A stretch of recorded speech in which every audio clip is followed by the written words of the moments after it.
আসসালামু আলাইকুম। আশা করছি তোমরা সবাই ভালো আছো। তো আমিও ভালো আছি। আজকে একটা নতুন ভিডিও নিয়ে তোমাদের সামনে হাজির হলাম। তো তোমাদেরকে আমার ছাদ বাগানে স্বাগত। আজকে আমি ছাদে কি করি সেটাই তোমাদের সঙ্গে শেয়ার করব। তো আজকে ছাদে আমি একটা গুরুত্বপূর্ণ বিষয় নিয়ে আলোচনা করব, আর কিছু বীজ বসাবো, সেটাও তোমাদেরকে দেখাবো। তো তার আগে বলে নেই, তোমরা যারা আমার চ্যানেলটা নতুন দেখো তারা অবশ্যই আমার চ্যানেলটা সাবস্ক্রাইব করবে, আর যারা অলরেডি সাবস্ক্রাইব করেছো তাদের অসংখ্য ভালোবাসা। তো কালকে রাত্রিবেলা বৃষ্টি হয়েছে, তো আজকে সকালে এসে দেখি গাছগুলো একদম প্রাণবন্ত হয়েছে, খুব সুন্দর হয়েছে, দেখতে পাচ্ছ। আর আমি অনেক গাছ ছায়া রেখেছি, তো এখন ভাবছি যে না, একটু রোদে দিতে হবে। আর কালকে যেহেতু বৃষ্টি হয়েছে, ওগুলো যদি বাইরে থাকতো তাহলে অনেকটা ভালো হতো, কিন্তু আমি জানতাম না যে বৃষ্টি হবে। তো যাই হোক, এদিকে আজকে আমি তোমাদের দেখাবো যে আমি গাছে কি জৈব সার প্রয়োগ করব, সেটাই তোমাদের দেখাবো। আর কালকে যেহেতু বৃষ্টি হয়েছে, এই যে ভিজা ভিজা আছে, তো ওই জন্য আজকে আর আমি পানি দেব না, তো এই জৈব সারটাই দেবো। তো আমি কিসের জৈব সার তৈরি করেছি সেটা তোমাদের দেখাচ্ছি। তো তোমাদের জৈব সার তৈরি করার জন্য এক্সট্রা করে কোনো পরিশ্রম করতে হবে না। তোমরা রান্নাঘরের যে সবজির খোসাগুলো আছে এনে একটা বালতিতে রেখে দিবে। তো 3-4 দিন পর এসে সেই যে সবজির খোসা থেকে যে পানিটা বেরোবে, সেই পানিটা তোমরা একটু পানি মিক্সড করে, যদি ঘন হয় তাহলে সেক্ষেত্রে একটু পানি মিক্সড করে তোমরা গাছে দিতে পারো। তার জন্য তোমাদের এক্সট্রা করে কোনো পরিশ্রম করতে হবে না। তো আমি সেরকম করেই রেখেছি ছাদে। তো আমি প্রতিদিন এসে একটু করে নেড়ে নেড়ে দিয়ে যাই সবজির খোসাগুলো। তো এই যে আমি পানিটা বের করে নিয়েছি, তো এটাই আমি একটু পানি মিক্সড করে গাছে দিয়ে দেবো।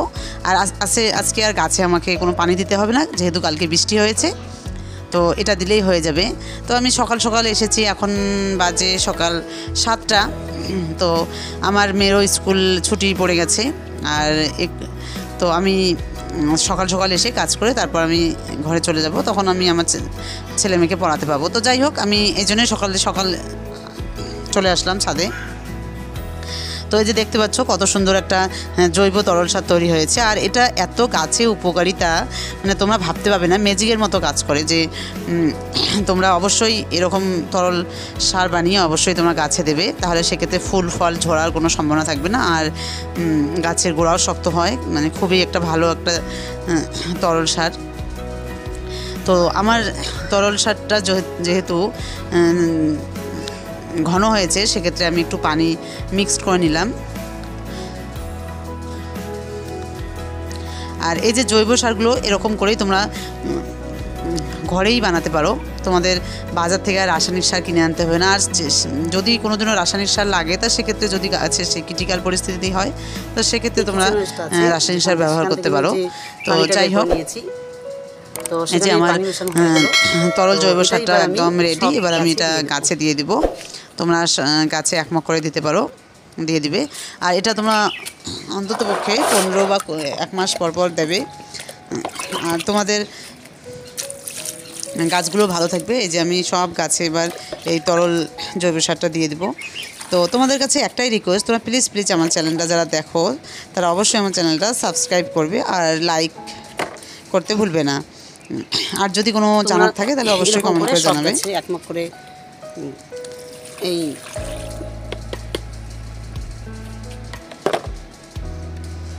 এই পানিটা দিয়ে দিবে, দেখবে তোমাদের। তো আমি এক করে সব গাছেই দিয়ে দেবো, ফুল ফল ঝরবে না, একদম 1 মগ করে দিলেই হয়ে যাবে।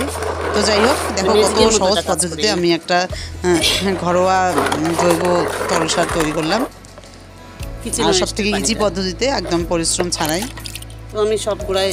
তো যাই হোক, এই দেখতে পাচ্ছ আমি সব গাছে দিয়ে দিচ্ছি। আর এটা আমি 15 দিন বা 1 মাস অন্তর দিয়ে আমি মাঝে মাঝে দিই, মাঝে বলতে 1 মাস। আর তোমাদের আমি একটা ভিডিও দিয়েছি কলার খোসার, 2টো দিয়েছি, তোমরা অবশ্যই দেখে নিও।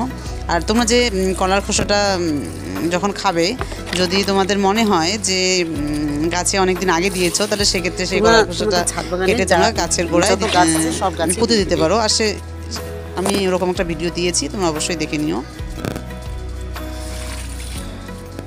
তো এদিকে আমার সব গাছেই মোটামুটি দেওয়া হয়ে গেল।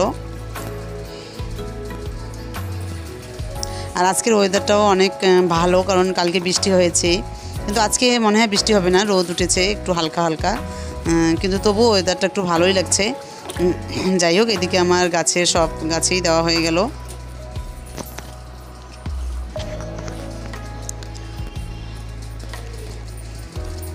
আর আজকে আমি কিছু বীজ বসাবো। আমি অনেক বেড বানিয়েছি, তো সেই বেডগুলোতে কিছু বীজ বসাচ্ছি এক এক করে। তো সেই বীজগুলো কী কী বীজ বসাই সেটাও তোমাদের দেখাচ্ছি।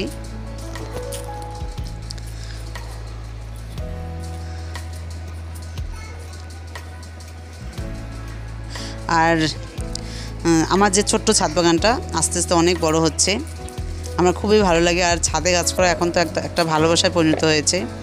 তো শুধু আমি না, আমার ছেলে মেয়ে সবারই একই। তো যাই হোক, আমার ফাইনালি দেওয়া হয়ে গেল। তো এবার আমি হাতটা একটু ধুয়ে নিচ্ছি। তো এইদিকে দেখতে পাচ্ছ সব গাছেই আমি দিয়ে দিলাম। যে জৈব তরলটা আমি বানিয়েছি সেটা আমি দিয়ে দিলাম, যেটা দেখতে পাচ্ছ। আর আমার এই যে তরল জৈব সারটা তৈরি করা তোমাদের মানে কেমন লাগলো তোমরা অবশ্যই আমাকে কমেন্ট করে জানাবে। আর দেখো করলা গাছে অনেক ফল হয়েছে, আর তোমাদের দেখাচ্ছি যে গাছে কত ফল চলে এসেছে। আর এখন যদি আমি এগুলো না দিই তাহলে আমার ফল সব ঝরে পড়বে। আর কারণ এই তরল সারটায় ক্যালসিয়াম, পটাশিয়াম মানে ফসফরাস সবই আছে, যা ফুল ফল ধরে রাখার মতো সবই আছে। তো যাই হোক, এদিকে সব বেগুন মরিচ সব গাছে আমি দিয়ে দিলাম।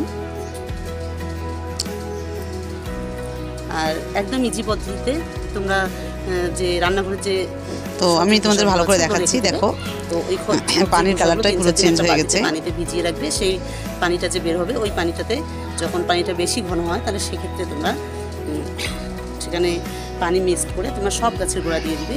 ওরকম করে তোমরা মাঝে মাঝে 15-1 মাস পর পর তোমরা অবশ্যই দেবে। দেখবে গাছের ফুল ফল ঝরবে না, গাছের গোড়া শক্ত হবে। কারণ আর তোমাদের দেখাচ্ছি এই যে একটা ক্যাপসিকাম গাছে এই যে ক্যাপসিকাম ধরেছে একদম গোড়ার দিকে, সেটা তোমাদের আমি ভালো করে দেখালাম। এই যে গোড়ার দিকে ক্যাপসিকাম ধরেছে। আর ক্যাপসিকামের গাছটার পরিস্থিতি এত খারাপ ছিল, কিন্তু আমি একটা ভিডিও দিয়েছি, দেখবে কাটিং সম্বন্ধে। আমি একদম পুরো ক্যাপসিকাম গাছটা পুরো কাটিং করেছি। তো কাটিং করার পর এখন যা পাতা বেরিয়েছে সব নতুন পাতা বেরিয়েছে, আর সেখান থেকে প্রচুর ক্যাপসিকাম হবে। এই যে তোমাদের দেখাচ্ছি সব ডালেই ক্যাপসিকাম ধরেছে। তো যাই হোক, এদিকে টমেটোর ফুলও চলে আসছে। আমাদের একটা জিনিস দেখাই, তো এখানে এই যে বিমস গাছটা যে আছে, তো এই বিমস গাছটা ভালো গ্রো। তো এখানে কিছু ফুলও চলে এসছে, এই যে ভিতরে ফুলও চলে এসছে, আর বিমস একটু একটু করে ধরছে। তো যাই হোক, এখানে বেগুনের গাছ আছে, এই যে দেখতে পাচ্ছ সাইডে বেগুনের গাছ আছে। তো ভাবছি এই বেগুনের গাছটা আমি আর একটা অন্য টবে নিয়ে গিয়ে দিই, কারণ এখানে এত বড় বিমসের গাছের এখানে হবে না। তো যাই হোক, সেটাই তোমাদের দেখানোর ছিল।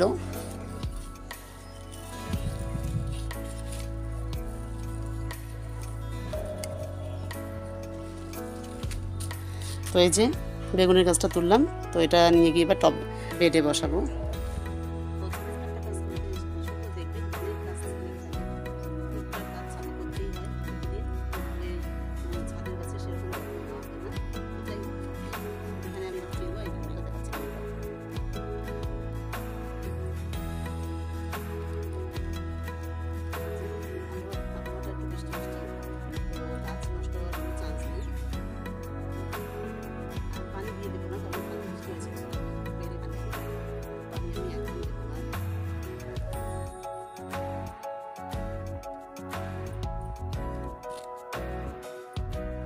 ফাইনালি যে হয়ে গেল মেনের চারাটা বসানো।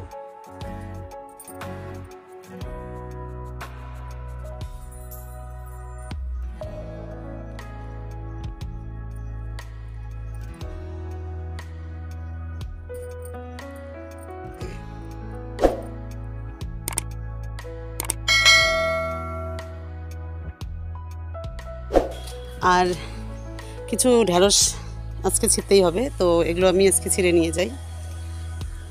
আর তোমাদের আজকে আমি একটা জিনিস দেখাবো। তো আমার একটা ছোট্ট ব্যালকনি আছে, তো সেখানে আমি কিছু টব রেখেছি। তো ওই টবেও আজকে বীজ দিব, তো সেটা আমি ঘরে গিয়ে তোমাদের দেখাচ্ছি। তো তার আগে আমি এই ঢেঁড়সগুলো তুলে নিয়ে যাই সব, কারণ এগুলো নষ্ট হয়ে যাবে, বিকালবেলা হলেই নষ্ট হয়ে যাবে। তো আমি সকাল সকাল এগুলো তুলে নিয়ে যাই। আজকে এখন রান্না হয়ে যাবে আমার ঢেঁড়সের। তো তোমাদের একটা জিনিস আমি দেখাচ্ছি, তো আমি সবসময় ছাদেই সবজি বীজ দেই, চারা করি বা গাছ লাগাই, তো যাই হোক, তো আজকে আমার মনে হলো আমার রুমের সঙ্গে একটা ব্যালকনি আছে, তো ব্যালকনিতে কিছু টব দিয়ে ওখানে কিছু বীজ দেই। তো ওই জন্য আমি চলে আসলাম কিছু টমেটো বীজ নিয়ে। তো এই যে দেখতে পাচ্ছ দুটো টব নিয়েছি, এটা 12 ইঞ্চি টব। তো এখানে আমি মাটিটা অলরেডি দিয়েছি, মাটি গোবর সার। তো ভাবলাম যে এখানে দেই টমেটোর বীজ। তো আমি এই ফার্স্ট টাইম ব্যালকনিতে কিছু বীজ দিচ্ছি, তো দেখি কেমন হয়। আর ব্যালকনিতে আমার একটাই ফুলের গাছ আছে, সেই ফুলের গাছটা সারা বছরই হয়, অ্যালিজা ফুল। তো এই যে পাশে যে গাছটা আছে, তো ওই একটাই ফুল গাছই ছিল, আর ওখানে অনেক ফুল হয়েছে। তো এই গরমের জন্য ফুলগুলো হচ্ছে না, তো যাই হোক। আর গাছটা খুব সুন্দর, গাছের মানে গ্রোটাও খুব সুন্দর। তো আমি ভাবলাম যে ব্যালকনিটা কেন ফাঁকা থাকে, তো এবার আমি ব্যালকনিতেও কিছু বীজ দেই। তো ওই জন্য এখানে টমেটো বীজ দিলাম। তো যেহেতু আমার রুমের সঙ্গে, তো সেটা যত্ন নেওয়ার কোনো অসুবিধাই হবে না, আর ওই জন্য দিয়ে দিলাম। আর খুব ভালো লাগছে আজকে এই মানে এই ব্যালকনিতে যে টব এনে আমি দিচ্ছি, আমার খুব মন থেকেই খুব ভালো লাগছে। তো আমি ভাবলাম যে পুরো ব্যালকনিটাই আমি এরকম টব এনে দেবো। তো এখানে কিছু পুঁই শাকও দেবো, তাহলে আমার যে ব্যালকনির যে গ্রিলগুলো আছে, তো ওগুলো দিয়ে ঝুলবে পুঁই শাকের আগা। তো এই জন্য আমি এখানে পুঁই শাকও দেবো কিছু, তো সেটাও আমি ভাবছি। তো আজকে আমি ওটা বিকালবেলা দিয়ে দেবো। তো এদিকে আমার টমেটোর বীজ দেওয়া হয়ে গেল। তো আমি যে এই টমেটোর বীজটা দিলাম, এটা আমার অনলাইনে টমেটোর বীজ অনলাইন থেকে এনেছি। তো যাই হোক, আমি দিয়ে দিলাম টমেটোর বীজগুলো, এই যে দেখতে পাচ্ছ। তো তোমরা অবশ্যই কমেন্ট করে জানাবে আমার মানে ব্যালকনির যে বীজ বসানো ব্যাপারটা তোমাদের কেমন লাগলো, তোমরা অবশ্যই কমেন্ট করে জানাবে। আর তোমাদের যদি একটু ব্যালকনি থাকে, তাহলে তোমরা অবশ্যই ফাঁকা রাখবে না, এরকম করেই দেবে, দেখবে খুব সুন্দর লাগে। আর ঘরের সঙ্গে যেহেতু লাগানো, তোমরা যখন তখন যত্ন নিতে পারো। তোমার যদি অনেক কাজ থাকে, খুব ব্যস্ত থাকো, তারপরেও তোমরা এরকম তার যত্ন নিতে পারবে। আর এই দেখো এলিজা গাছটা খুবই সুন্দর গ্রো, আর ফুল হলে তোমাদের দেখাবো। এখন ফুল নেই, আর যখন ফুল হবে তখন অবশ্যই তোমাদের সঙ্গে শেয়ার করব। তো তোমাদের একটা কথা বলি যে তোমরা অবশ্যই আমার চ্যানেলটা, যারা নতুন দেখো তারা অবশ্যই আমার চ্যানেলটা সাবস্ক্রাইব করবে, আর লাইক কমেন্ট করতে ভুলবে না। তো আজকের মতে ভিডিওটা আমি এখানেই শেষ করছি। তোমরা সবাই ভালো থেকো, সুস্থ থেকো, আর নেক্সট ভিডিওতে তোমাদের সঙ্গে দেখা হবে। তো আজকে এখানেই শেষ করলাম। তোমরা সবাই সুস্থ থেকো, আর গরমে গাছের যত্ন করো।